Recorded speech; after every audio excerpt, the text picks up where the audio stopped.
City of Columbus is spending $3 million to get rid of lead paint in homes. It's supposed to be a priority to remove the poisonous paint from homes of children with high levels of lead in their blood.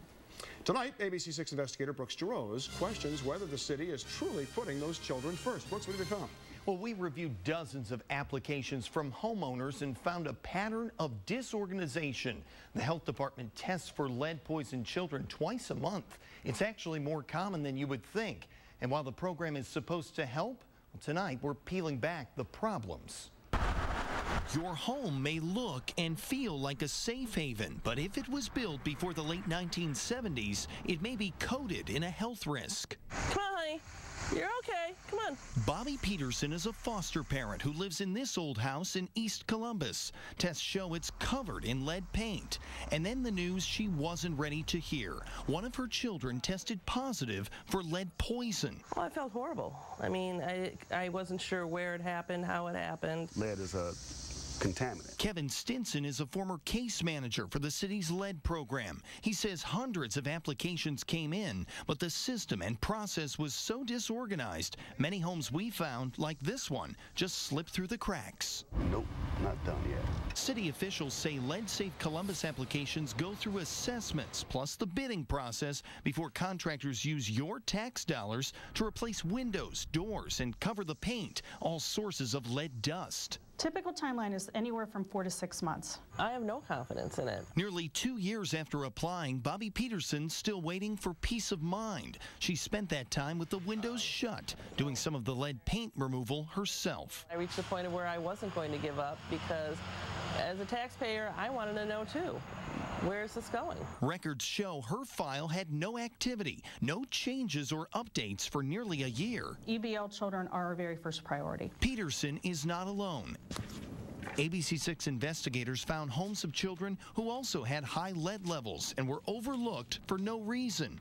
In August, we visited 2904 Livingston Avenue, where records show a lead-poisoned child once lived. The application remained in the system for a year. Once again, someone that moved out because nothing was being done. Well, it was done in October, only after we requested the records. The city then removed the lead.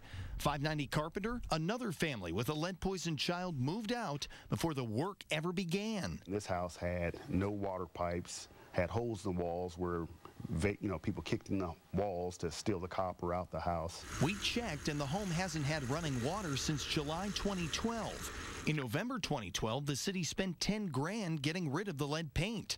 Even today, the home sits vacant. But there are other cases where you have sick children. Shouldn't that take priority over the vacant home?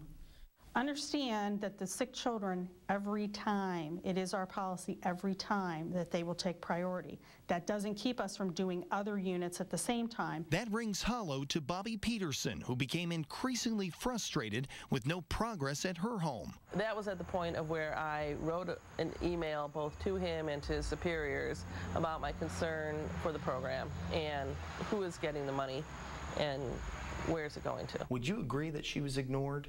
Well, obviously, I've not seen the email trail. The email dated May 21st, 2013 reads, "I've attempted to contact you every 2 months for a year and a half, only to get the same answer of, we're working on it." We certainly have better processes and procedures today than we did even back in May. And so we will continue to improve on issues such as this. But you would consider her case an urgent case? Certainly. She had an EBL child, yes. Enough is enough. It's been almost 2 years. If they don't want to accept me in the program, I will accept that. But I just want a yes or no. The $3 million grant for Lead Safe Columbus runs out next year. The city is unsure whether or not it will apply for another grant to continue the program. So, Brooks, what needs to be done to make the program operate more efficiently, do you think? Well, here's the thing. They have a process. They have a checklist of things in place. They just need to follow their own checklist. Yeah. If they would do that, I think they could be much more efficient. We're talking about 100 homes that they've already completed, but there's more than 100 others that still need to be done, and we're already more than 2.5 years into this grant cycle, so they have basically a half year, maybe a little more, to try to finish these homes. It's going to be tough. Yeah, as you say, clearly some inefficiencies. They got to get it turned around pretty quickly. That's right. All right. Brooks, okay. Thanks. You're welcome, Bob.